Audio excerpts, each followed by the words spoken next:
안녕하세요. 임지연 변호사입니다. 24년 전 한 번, 13년 전 또 한 번, 그리고 2023년에 한 번 더 음주운전만 3번을 한 사람이 있습니다. 그런데 문제는 이 사람이 현직 경찰관이었다는 점인데요. 게다가 2023년에는 경찰의 음주 측정 요구에도 불응을 했었죠.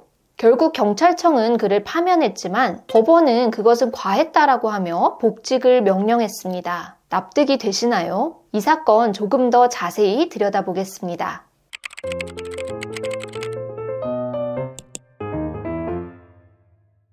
서울경찰청에서 경위로 근무하던 A씨는 2001년 첫 음주운전으로 견책 처분을 받았습니다. 2012년엔 음주 상태로 사고를 내고도 조치 없이 자리를 떠나 강등 처분을 받았습니다. 그리고 2023년 세 번째 음주운전이 일어납니다. 이번엔 신고를 받고 출동한 경찰관의 음주 측정 요구에 불응했고 현행범으로 체포가 됐습니다. 이후 벌금 1,000만 원이 선고됐고 경찰청은 파면 처분을 내렸습니다.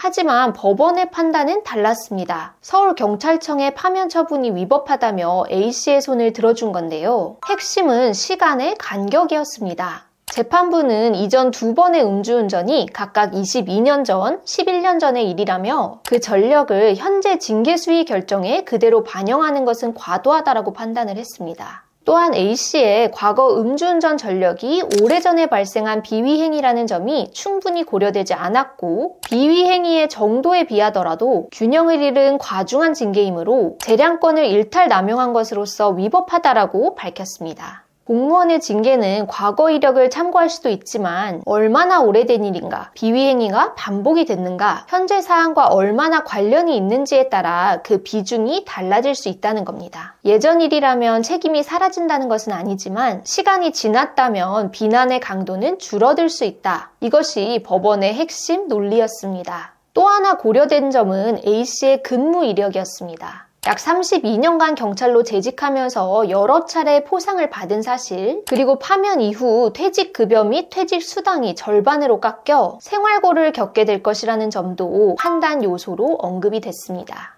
그렇다면 중요한 질문이 하나 남습니다. A씨는 앞선 2건의 음주운전에 대해서 이미 징계를 받았습니다. 그럼 이번 사건에서 그걸 다시 한번 불리하게 반영하는 건 이중처벌은 아닌가라는 의문이 나올 수 있다는 겁니다. 결론부터 말하면 법적으로는 문제가 없습니다. 이중처벌 금지 원칙은 형사처벌에서 적용되는 것이고 행정징계에서는 과거 이력을 징계수위 판단에 참고하는 게 가능하기 때문입니다. 다만 여기에도 합리적인 선은 있어야 합니다. 징계 이력을 참고하는 수준을 넘어서 반복적으로 중징계를 정당화하는 수단으로만 쓰이게 된다면 사실상 이력 누적으로 인한 신분 박탈로 작용할 수 있죠. 그래서 법원은 이번 경우처럼 사안의 중대성이나 시간의 간격을 충분히 고려해야 한다고 본 것입니다.